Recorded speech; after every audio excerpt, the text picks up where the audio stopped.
Հիմա էլ ասում են այդ առողջության ապահովագրությունը ընտրություններից հետո չեղարկվելու է։ Դա կատարյալ անհետ, այո, եթե իրանք ընտրվեն, հաստատ կչեղարկվի, երաշխավորում եմ, որովհետև այդ 6.6 միլիարդին նրանք ծարավ են եւ սոված են։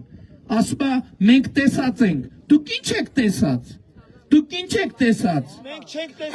Բանի հոսանքի, լսեք, մանկապարտեզի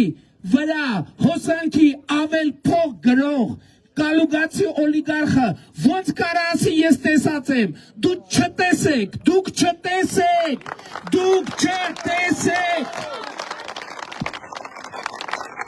Այս վերջերս մի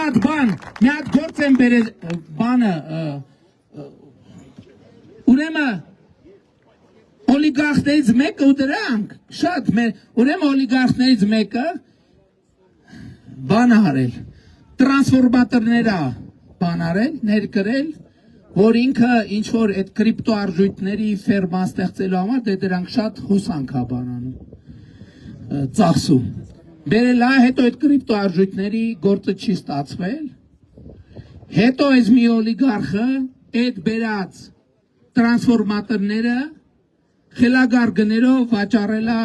այս մի օլիգարխին, դե պարզա, ավել պակասնել ինչ են արել, էդ էլ հերթական գործն է, բա դրա համար են ասում, դրա համար են դուս եկել ընտրությունների, որ այդ մարդիկ բիզնեսմենը լինեին, այդ մարդիկ բիզնեսմենը լինեն, ինչ գործ ունեն իրանց քաղաքականության հետ, ինչ գործ ունեն, եւ ուզում եմ ձեր ուշադրությունը հրավիրեմ, այդ օլիգարխներից մեկի տղեն է պատանդ, ձեզ հայտնի երկրում,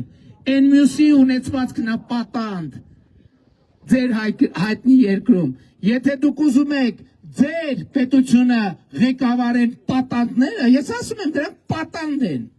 մեկի տղեն է պատանդ, մյուսի ունեցվածքն է պատանդ, եւ ձեր ընտրությունը դրա մեջ է, դուք ուզում եք, որ ձեր երկիրը ղեկավարեն եւ